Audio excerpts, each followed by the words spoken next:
This is the heart of the Pentagon in Washington, D.C.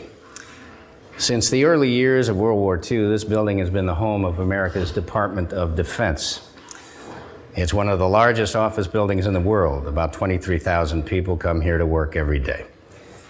A good many of them are not even members of our armed forces. Many are civilian employees from all walks of life. All of them, though, are mothers and fathers, brothers and sisters, sons and daughters.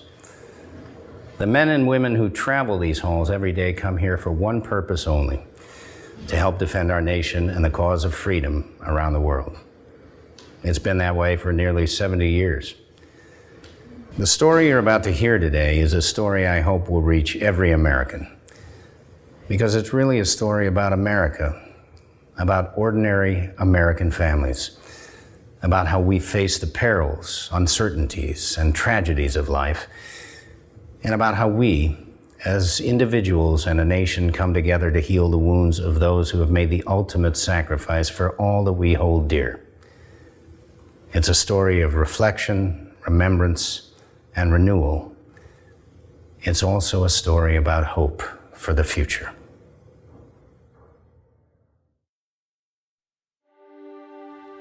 And I remember, some days my wife would be sitting here, and just the fact that her presence, that's all I wanted, was just her presence.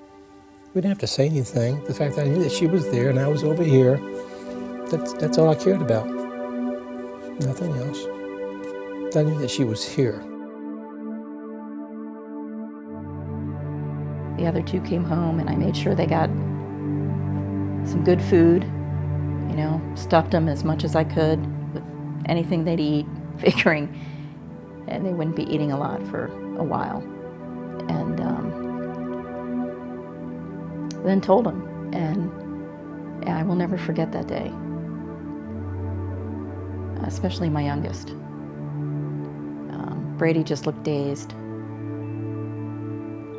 but you could just see Kelsey change. It's like the light in her eyes just left.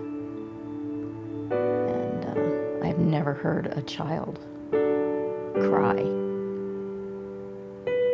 like that before.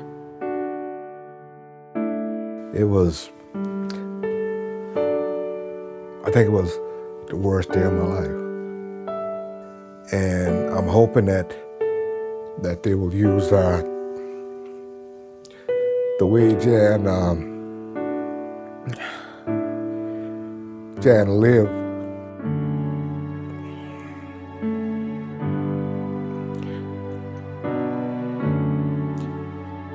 As a model to bring up their children.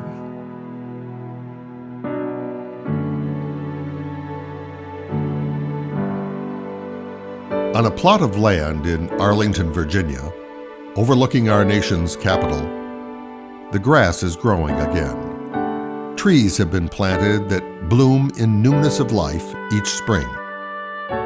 The wall has been rebuilt. As if in silent honor, for the briefest of moments each evening, the setting sun itself pays tribute with a golden light pouring forth on what is now hallowed ground for all of America. We wanted some way to ensure that all of the victims murdered that day, they were never forgotten.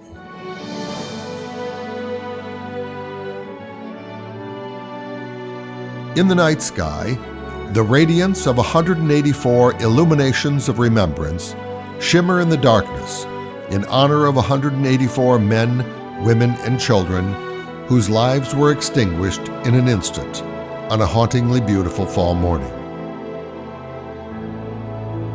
The last 6, 7 years have been absolutely surreal. In 1 minute, it seems like it was in another lifetime when Michelle was here. In another minute, it seems like it was just 30 seconds ago.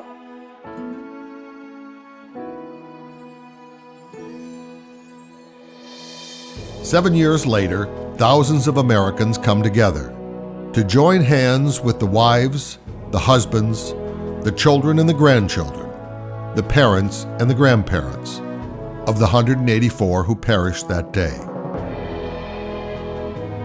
For on this day, from the ashes of death and destruction, a living memorial has arisen to not only mark one of the most tragic events in all of American history, but to stand eternally in honor and remembrance of those who paid so dear a price for our freedom and their courageous families who carry on their legacy.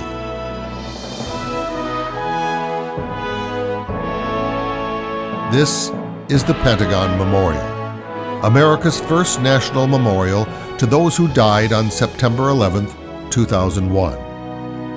While it stands in remembrance of all those who lost their lives that tragic morning, it also stands in living testament to their families, who year after year are bravely and quietly piecing their lives back together. This then is their story, and while it is a story of painful remembrance and unresolved suffering, it is also a story of renewal and perseverance and hope in the greatest tradition of the American spirit.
There are over 160 monuments and memorials in our nation's capital, dating back to the founding of America.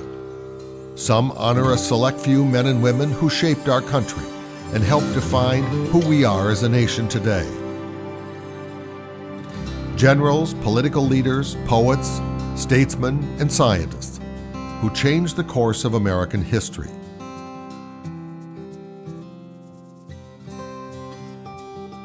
Some raised the hopes and aspiration of a nation unique in all the world. Others set forth the values and ideals on which our republic was based, and to which we would aspire for generations to come.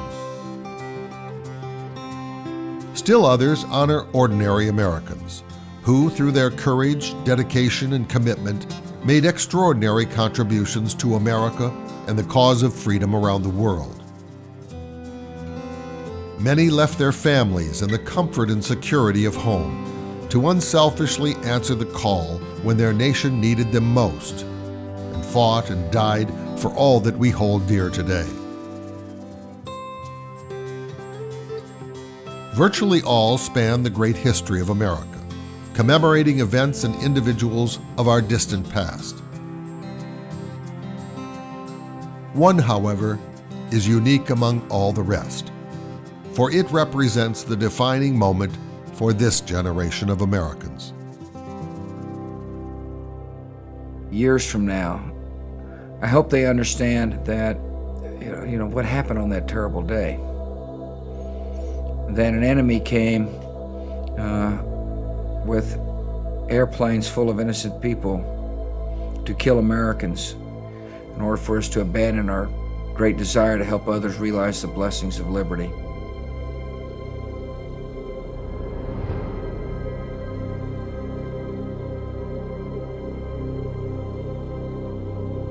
Hosted a breakfast, I believe, at 7:30 or 8, and for members of Congress, Republican and Democrat, we were talking about the defense budget, discussing with them the importance of investing in the capability of the United States to defend itself.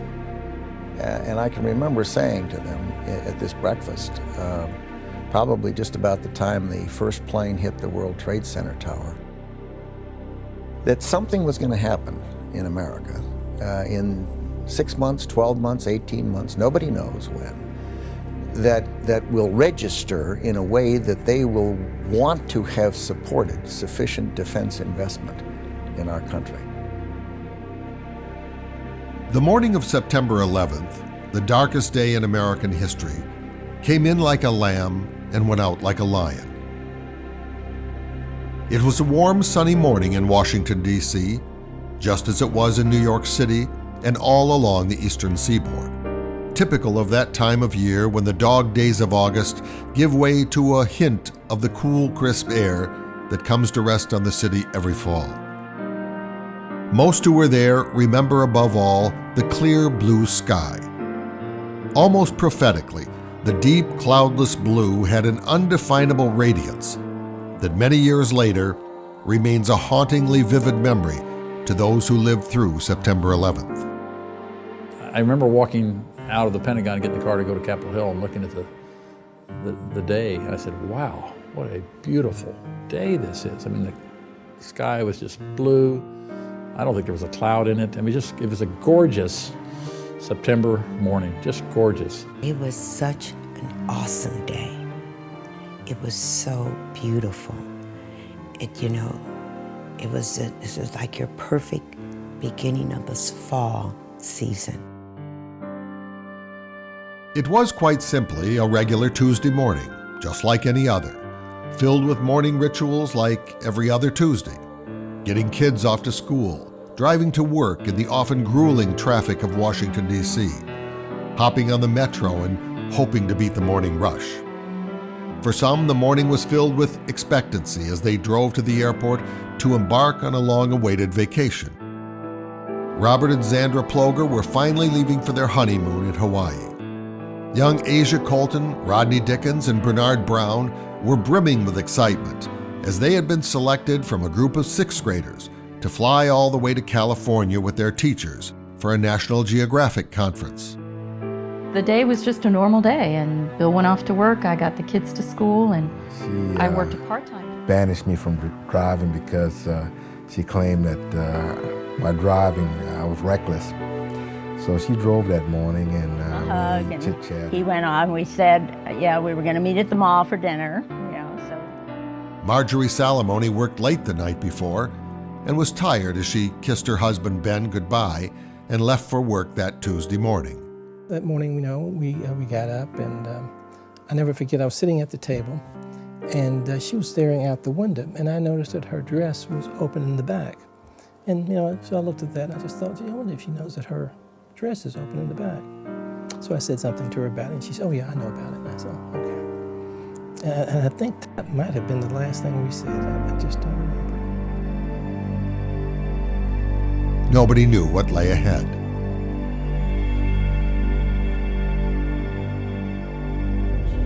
They turned off a transponder radio beacon, they dove the airplane down, got below radar contact. A lot of hijack codes in the system, and we're going to just land on the aircraft and sort it out. Hear all the screaming, and then we see the first plane hit the first tower. Hit the second tower. And then I said, Pentagon's gonna hit. She said it was Flight 77. And then I grabbed her and I said, Eddie was on Flight 77. Anyone in the building felt the impact. It was so powerful. I look in the sky and I remember that smoke. You see the Pentagon quite clearly, and you see black smoke rising out. Just awful. And I said, my wife works there, and I hadn't heard from her. I got out the office roster and started calling people. Have you heard from anybody? Have you heard from anybody? And then my next plan was to check the voicemail, and it was about 30 messages on the voicemail. And I started going down, and I was hoping that Jan had called, and then when I got down to 3, my hopes started dwindling. As long as the United States of America is determined and strong, this will not be an age of terror. This will be an age of liberty here and across the world.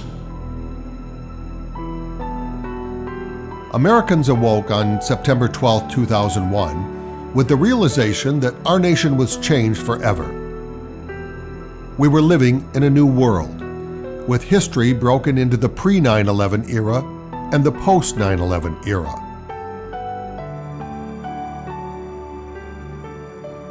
There probably wasn't any other event that made us understand as a nation that we're all linked in so many different ways, that we all play a role in our security, in our well-being, in the well-being of the Republic. Well, 9/11 drove home the point that we are part of a world and can't separate ourselves from it by our oceans, that we have to be engaged in the world, hopefully smartly, not just militarily, although we must be strong, but also we must be wise, we must engage with others. Well, on 9/11/01, America changed. Obviously, we lost about 3,000 of our fellow Americans, but we also, in some sense, lost our innocence. I think what changed on September 11th for so many Americans was the fact that it was brought home, and we realized the vulnerability that we faced. The purpose of terror, of course, is not to necessarily kill people, although that's part of it. It's to terrorize. The purpose of terrorism is to alter people's behavior. And therefore, the most vulnerable people in the world are free people. We recognized with absolute clarity that there is an enemy that has a set of beliefs that would like to do us harm to achieve their objectives. I think the nation became more compassionate on that day. The nation became more united on that day. And the nation became more determined on that day.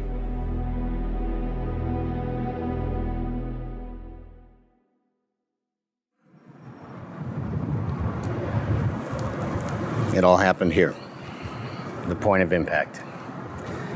On September 11, 2001, a direct attack on American soil signaled the birth of an entirely new world. What followed was a surge in patriotism not seen since Pearl Harbor, with flags on every street corner and signs posted almost everywhere that proclaimed, "God bless America." Enormous benefit concerts took place on both coasts, and America was left with a new kind of 21st century hero, the first responder. For a time, our deeply divided country was one again.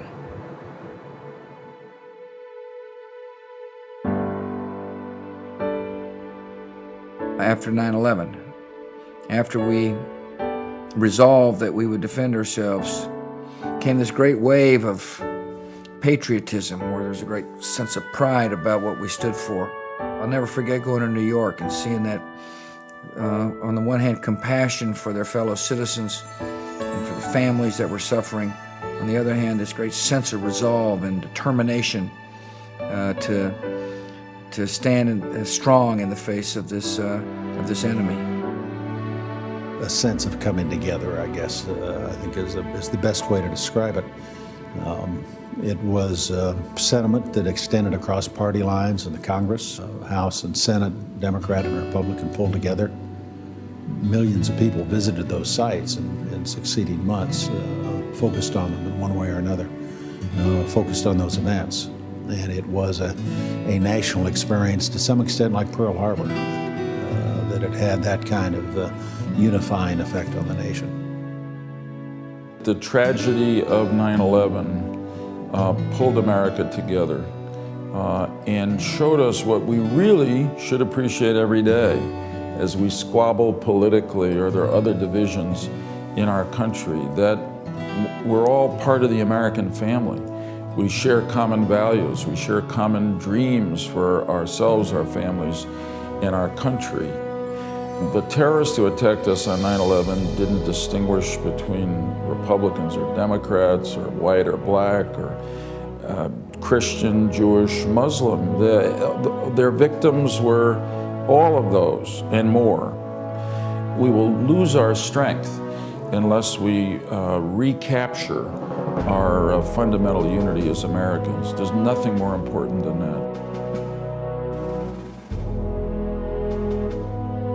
9/11 sort of brought that out in us, that, well, gee, we're all in this together. This hurt all of us. This hurt Wall Street. This hurt our military. This hurt us as a nation. It hurt us, our international friends who are here with us. Had all these different impacts of all sorts. I think our resolve was stronger right after 9/11 than probably ever before. Although we were uncertain, some were afraid. Some people never ride airplanes anymore. Some people, it took 5 or 6 years for some businesses to recover from the impact of 9/11. But the resolve was always pretty clear.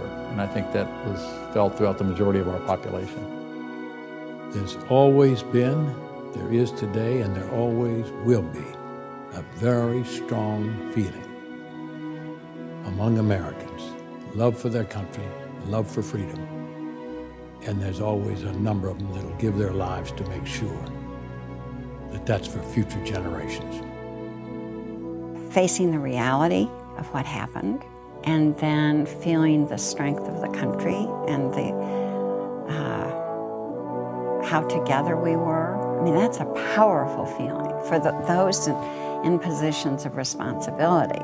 That is a gift to receive that from your country.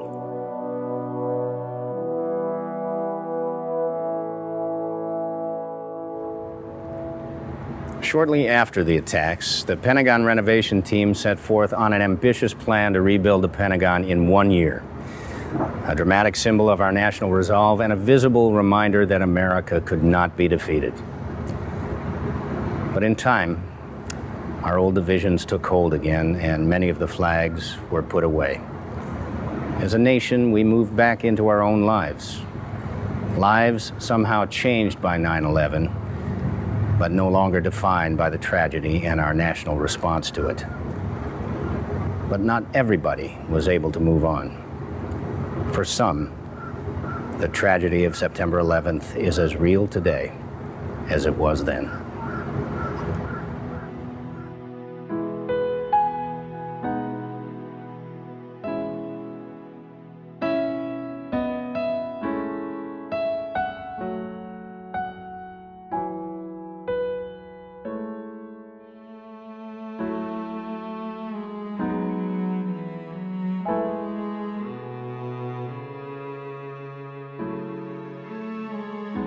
Moving on, I don't know why, just for me, moving on denotes leaving Bob behind. I'm moving on, I'm going someplace without him. I prefer the term moving forward because it doesn't, to me, have the same feel or sound of leaving my husband behind. For us, there is no happy ending. There is no ending. It's just 9/11 is this, I don't even know how to describe it. It is part of you. If you don't learn to manage it, you're not going to do well. It never goes away. There will never be a day that I don't think about it. I don't think about Bill. There will never be a 9/11 that I can walk through my day and go, wow, 20 years ago today, my husband died. You realize it's just a part of your life, and that's just the way it is. For the families of the 184 men, women, and children lost at the Pentagon, their lives and the lives of their children can never go back to normal. People like Tom Heidenberger. Tom and his wife Michelle were married for 29 years with a son just starting high school and a daughter in college. Tom was a pilot for U.S. Air at the time, and Michelle was a senior flight attendant for American Airlines with 30 years of service. On that Tuesday morning of September 11th, Michelle was the lead attendant on American Flight 77 as it departed Dulles Airport for Los Angeles. The one thing that gnaws at me is I can't remember, and I don't know, in those parting moments, if I said to Michelle that I loved her. I got the phone call from a neighbor shortly after 9 o'clock, and she essentially said, turn the TV on. And turned the TV on, and I saw the first tower at the World Trade Center, basically just a puff of smoke coming from it. My first reaction was, Michelle's safe. And then all of a sudden, it dawned on me, oh my God, the passengers, the crew members. It seemed like everything was in slow motion. But in the span of a couple minutes, I got on the phone and then I called up the chief pilot of American Airlines, who was a friend of ours, who immediately took the call, and his first words to me were, I'm sorry. At home with the television on, Tom saw the reports of smoke seen billowing from the Pentagon, but never put two and two together, until neighbors came by bearing the news that it was, in fact, Flight 77 that had crashed into the Pentagon. And my first and foremost thought at that time was my children. Let me be the one to tell my children that something's wrong. Let me be the one to tell my children that somebody killed their mother. It is the hardest thing you'll ever have to do as a parent. My son went up to the dog and just laid behind me here on the dining room floor, crying with the dog. And, you know, what am I supposed to say? And I told my son and my daughter, look at the type of person your mother was. Look at what she's done for others.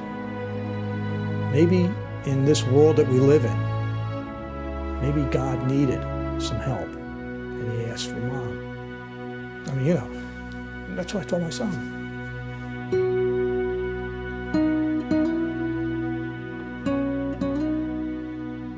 Of those who perished at the Pentagon on 9/11, only 55 were members of the military.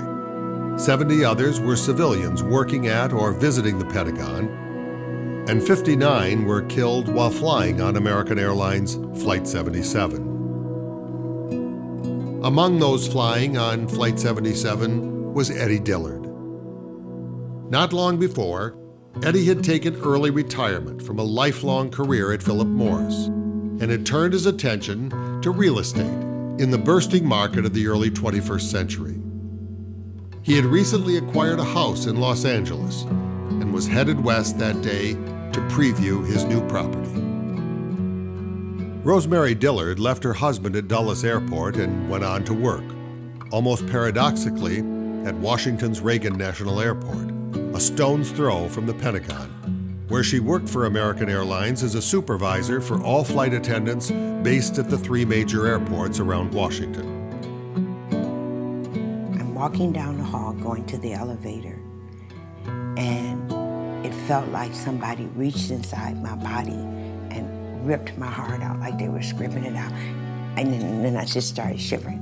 But I went downstairs and I went in my office, and I mean, there's no one around. And I'm like, where is my staff? You know, where is everybody?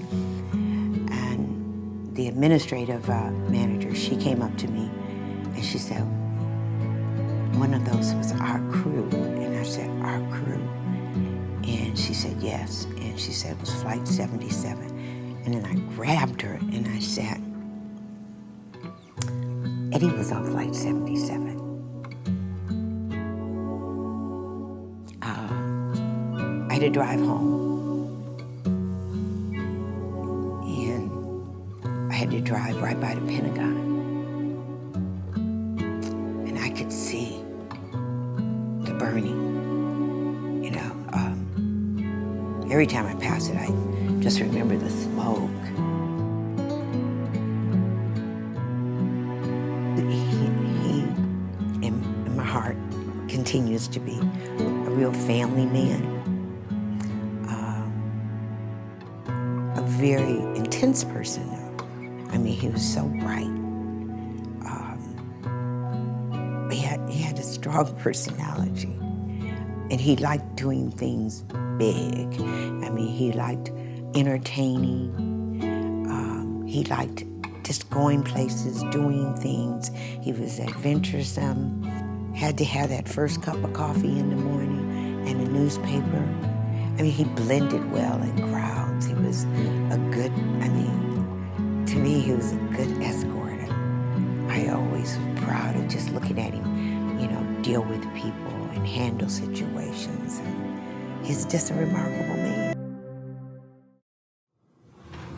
As Americans, we tend to like our stories neatly packaged, with a clear beginning, middle, and of course a happy ending. The tragedy of 9/11 doesn't fit into our notions of what makes a good story. There will never be the modern idea of closure. For some, 9/11 is and will remain very much unresolved.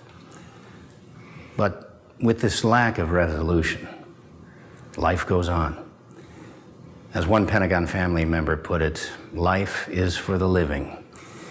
And in the wake of 9/11, through the completion of the Pentagon Memorial, signs of life can be found everywhere. At its core, the Pentagon Memorial is a story of how a nation takes care of its own. I felt a need to dedicate my energies towards something positive, towards something that I think could alleviate the pain from everyone, including myself. And I just happened to see an ad in the paper. It wasn't an ad, but more of a sort of this idea of a memorial. And there was a name in the article, and I emailed the person and asked if I could be a part of this in some small way. I think it was not long after his funeral, and I remembered sort of feeling like, wow, you know, if there's a possibility to participate in something positive, out of all the terrible things that are going on and all the bad feelings, I remember saying, gee, you know, this might be something to try to contribute in a tiny way. You know, I want people to remember Dave. I want people to know what he was about. I want people to, you know, remember him as a person. And I want to have a place to go to that I can think about this. You got to have something good come out of it. I mean, that one day, the 184 lives that were lost at the Pentagon, they were all innocent people going about their normal, everyday lives. There is no better way to try to not so much remember someone, but to keep an awareness of it than to have a memorial to the 184 families. Building a memorial here at the Pentagon in honor of those victims, in remembrance of the events of September 11th, and of the significance of all that for the Pentagon, for this Department of Defense headquarters, gives this 9/11 memorial a very special character.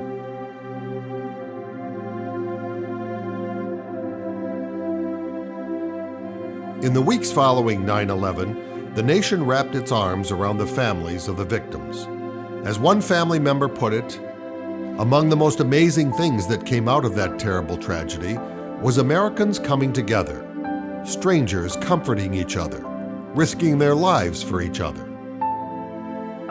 Meg Falk was the director of the Office of Family Policy at the time and was working in the Pentagon when the plane hit on 9/11. In the days and weeks that followed, she played a central role in reaching out to the families in turmoil. This is a tradition within the military, is that whenever we have multiple fatalities, we set up a place where families can go to get accurate information, to get support, to have child care so that the surviving family members can deal with the business they need to handle at a horrible time in their lives. By the next morning, the Family Assistance Center was up and running at a nearby hotel. For the next 30 days, the Pentagon operated the center around the clock, providing families with meals, support, and most importantly, information. It was wonderful. I mean, if we asked for something, it was made available to us. Calling cards. How many times did we get calling cards? They must have loaded us up with calling cards. You know, they just didn't know what else to do for us. The American people were just extremely kind to us, extremely kind to us. That was really important, that there be one place where people could go to, where they could, you know, get the support we could provide them, plus get the information, because that was what was, there were so many rumors going around, there was so much chaos, and when, of course, when their loved ones didn't show up, there's, absolute panic, absolute panic. We would have briefings twice a day, at 10 o'clock and at 3 o'clock. General Van Alstyne was outstanding. He was the general officer that was assigned to this task of taking care of all these family members and taking care of the situation that for the next 30 days. And he said that he was going to talk to us plain, straight, that this is the way it is. And so every day they would come in and say, okay, this how many had been recovered and this how many had been identified. And they would give us the breakdown every day. And then he would brief us about what's been going on, and then he would open it up for questions. And he would stay there until every question was answered, twice a day. It was during the course of those daily family briefings that an idea began to circulate to build something good on top of the evil they had experienced, to lay down the foundations for a memorial that would reach long into the future and serve as both a legacy for the living and a means of preserving the stories of 9/11 and the memory of those who died. Jim Lachek lost his brother Dave that day, a civilian working at the Pentagon. In the weeks that followed, Jim stepped forward and became intimately involved in the effort to build the Pentagon Memorial. It would become a 7-year labor of love for Jim and his family, as they would dedicate their lives and their resources to remembering Dave and the rest of the 184 lost at the Pentagon. And at the end of every briefing, there's a chance for people to ask questions. And a predominant question that first week, because I started going the 15th of September, was how are we going to remember this? They started talking about memorializing this. And I started thinking to myself, what if 5 years from now someone's driving by the Pentagon, they can't even remember what side was hit? The very process of coming together proved to be a source of healing for the families as they struggled to make sense of their new worlds in the aftermath of the horrible tragedy. There is a natural attraction of people who have been through the same kind of loss because they know no one else understands exactly. There's just that natural, coming together of those people where they go, yes, you do understand. I walked into the room, we had our first meeting, it was a month after 9/11. I hadn't buried my husband yet. There were a lot of people in my position. We went into this meeting with a bunch of people. And I remember looking around the room and looking at everybody's faces and thinking, I look just like them. I'm a mess. And I think through several months of just being together and sharing that grief or, whatever you want to call it, we finally got to a point where you walk into a room and you give Rosemary a hug and all's right in the world. And the amazing thing now to me is remembering how each individual of the 9 of us that remained on the board looked when I first met them and how they look today.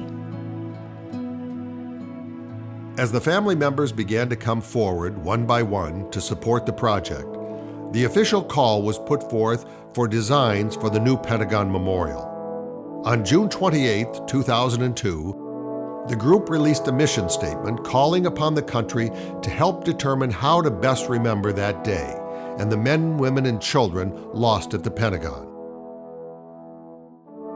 We ask that you search your souls and envision a memorial that inspires visitors to contemplate what the attack means to them personally, to us as family members, to the community, to the country, and to the world. Visitors should comprehend that our loved ones were murdered simply because they were living and working in and enjoying the benefits of a free society.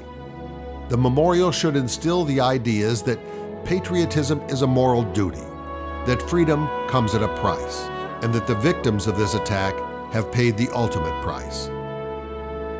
We challenge you, the statement concluded, to create a memorial that translates this terrible tragedy into a place of solace, peace, and healing.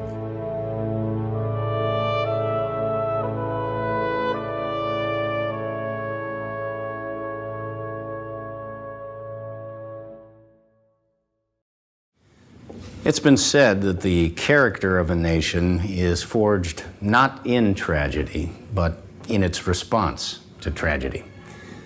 As such, the story of the Pentagon Memorial is a story of hope and inspiration. It is part of the healing both for the nation and for the families of the 184 men, women, and children lost here that day.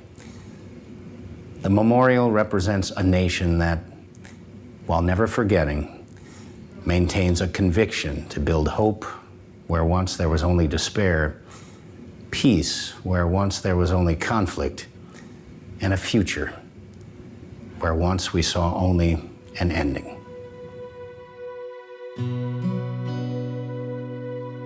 It's an individual memorial, it's a collective memorial, and in a very eloquent way kind of tells a story about what happened there. The family members, when we talked about this, we said we wanted a place that would make people think but not tell them what to think. We were looking for a deeper meaning. We liked the feeling of going to a place and experiencing it in our own way. By September 2002, more than 1,100 designs were submitted from around the world for the Pentagon Memorial. A private exhibition of the proposals was held at the National Building Museum in Washington, D.C. A jury that consisted of highly respected design professionals, family members, and Washington dignitaries, including 2 former Secretaries of Defense, was convened that ultimately settled on 6 finalists. After much review, in February 2003, the jury panel settled on a design by Keith Caseman and Julie Beckman, 2 young architects from Philadelphia. In time, the design would become America's first national 9/11 memorial, built on the very site of the crash of American Airlines Flight 77.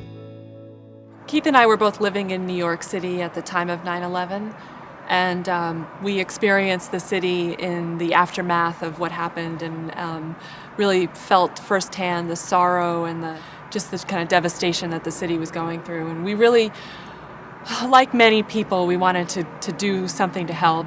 The Pentagon happened to be the first of the 3 locations to hold a competition, and we felt, given what we do for a living, that this was the perfect opportunity to contribute to a conversation that would be had about how to remember people. And if we could contribute an idea that might spark some interest for even a couple of seconds, then we felt that that was a great way to kind of contribute to this conversation. Support for the memorial came forth from the entire country. Major American corporations joined hands with key international partners and individual American donors, some of whom gave even a small contribution from savings, to see that the attack on the Pentagon was never forgotten. At a foundry outside St. Louis, Missouri, custom molds and metal alloys were created that would form the 184 individual benches on display throughout the memorial. Steel fired at over 3,000 degrees would ultimately be crafted into individual tributes designed to last for generations to come. As would be expected, every detail of the Pentagon Memorial is deliberate and helps tell a part of the overall story.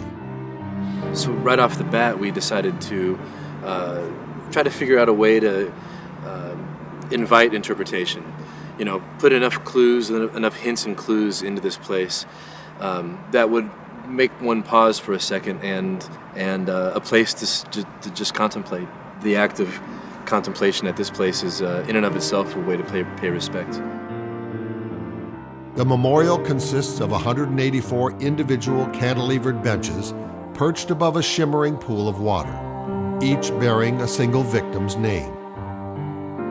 184 unique individuals lost their lives here, going about their daily lives And we wanted to really emphasize both the individual nature of each of those people, as well as the collective nature of the event that took place here. The benches themselves are spread across a 2-acre plot of land and distributed according to the age of the victims across the exact path of American Flight 77 into the point where it struck the western wall of the Pentagon. Each bench is positioned to tell a story of who each person was and how they died. The names of those who died inside the Pentagon can be read with the rebuilt wall itself in the background. And those who died on the airplane face the other direction and can be viewed with the backdrop of the sky. The entire park is divided by age lines representing the birth years of the victims on 9/11. On either end of the memorial, lone benches represent the youngest, Dana Falkenberg, who was only 3 years old at the time, and on the opposite side, the oldest, John Yemnicki, who was 71. The western edge of the memorial is defined by an age wall that grows 1 inch per year, relative to the age lines that organize the entire site, from 3 inches high to 71, again reminding visitors that the tragedy encompassed the entire span of life. The minute you walk over that entrance, you walk over this age line, and it brings you back to 9/11, and the first bench you see is Dana Falkenberg, and she's 3 years old, and you kind of think, oh my gosh, she's a little 3-year-old girl. She died on that day. And then there's a few more benches, a few more children. And then there's this big empty area. And then there's, young men, late 20s, early 30s. And to me, that's hugely powerful. And you walk through there and you first you see the children, and then you go, well, what is with that? And then what are these lines? And it gets people thinking about, why are they spaced this way? Oh, this person's 20, this guy's 35. And then they notice the benches are facing a different way. Why is that? And then they can figure that out just by walking through the park. But I think the most powerful thing is just entering the park, stepping over that line. This is 9/11, 2001, 9:37 a.m.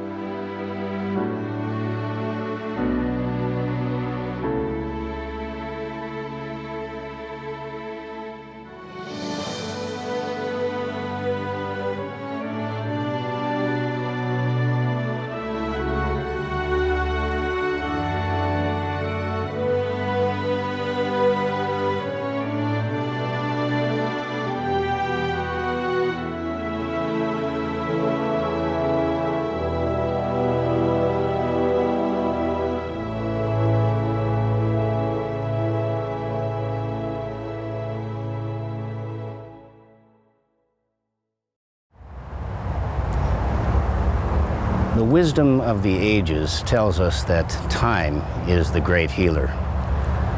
Perhaps this is one of the mysteries and miracles of life itself, that as the days and months and years roll out, the shock of the tragedy, the intensity of the loss, the unrelenting despair and hopelessness gives way to remembrance, to renewal, and to hope for the future.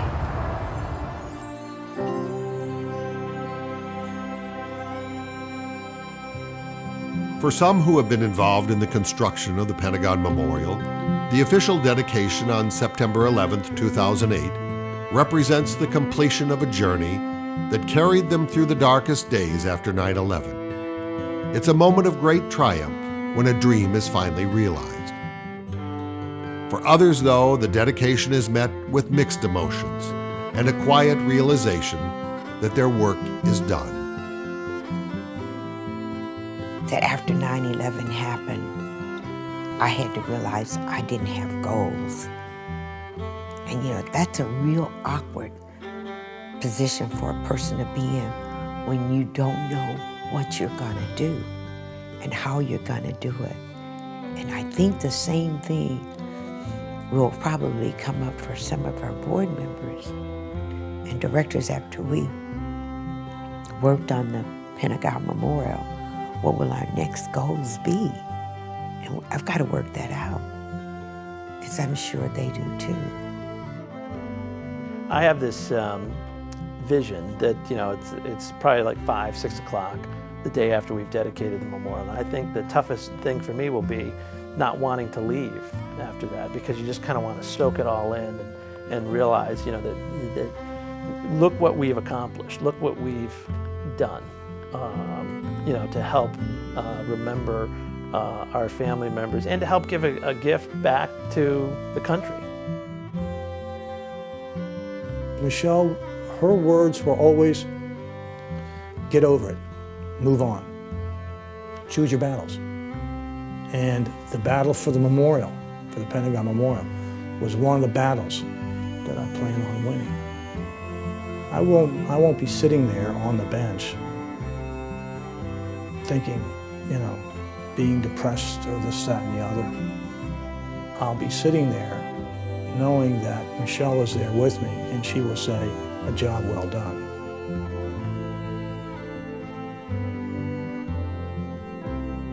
Within the boundaries of the Pentagon Memorial, we can read the story not merely of a single terrible day in American history, but we are reminded of the great lessons we can see in each story represented there. For as it so often does, from tragedy has arisen a point of triumph, a recognition of the enduring human spirit and the reflections of a nation at large. But for all the wisdom gained through the trials of September 11th, there is something of a question mark at the end of the story. A question that will perhaps never be answered with words. Rather, with an understanding that the Pentagon Memorial is above all an attempt to make the best of a tragic situation. A quiet understanding that at the heart of the memorial is loss, and that loss is not diminished with time. Perhaps when all is said and done, the best our nation can hope for is that through the lives taken on September 11th and the sacrifices of those who built the Pentagon Memorial, there's a bigger story and a legacy that can impact us all, and that this single day will not be relegated to history. That both the loss and the tremendous spirit to push forward will inspire future generations to think of their lives and their freedom a bit more highly than they did before. It was in that spirit that 7 years later, on the morning of September 11th, 2008, the world was again drawn together on that plot of ground overlooking our nation's capital, this time to dedicate the Pentagon Memorial. As thousands gathered and millions across America and around the world watched in solemn remembrance, the new memorial was unveiled. People from all walks of life were there, young and old, rich and poor, government leaders, military leaders, foreign dignitaries, Americans from every social and ethnic group, from big cities and small towns, visitors young and old from all over the world, all united in purpose and spirit. The words spoken were those of remembrance. He was a great brother and a loyal friend. He was a good man. Words of reflection. This morning we gather to dedicate this ground where a great building became a battlefield, where stone became dust, steel became shrapnel, where flame, smoke, and destruction stole the lives of 184 men, women, and children. Words of hope and inspiration. The Pentagon Memorial will stand as an everlasting tribute to 184 innocent souls who perished on these grounds. The benches here bear each of their names. and beneath each bench is a shimmering pool filled with the water of life. A memorial can never replace what those of you mourning a loved one have lost. We pray that you will find some comfort amid the peace of these grounds. We pray that you'll find strength in knowing that our nation will always grieve with you. And at the very hour and minute of the tragedy, 7 years earlier, there were no words at all.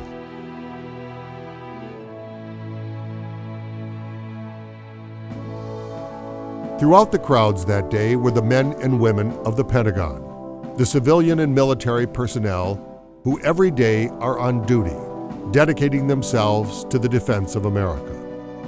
They were there on that day in September 2001. They lived through it, and they were there on this day 7 years later.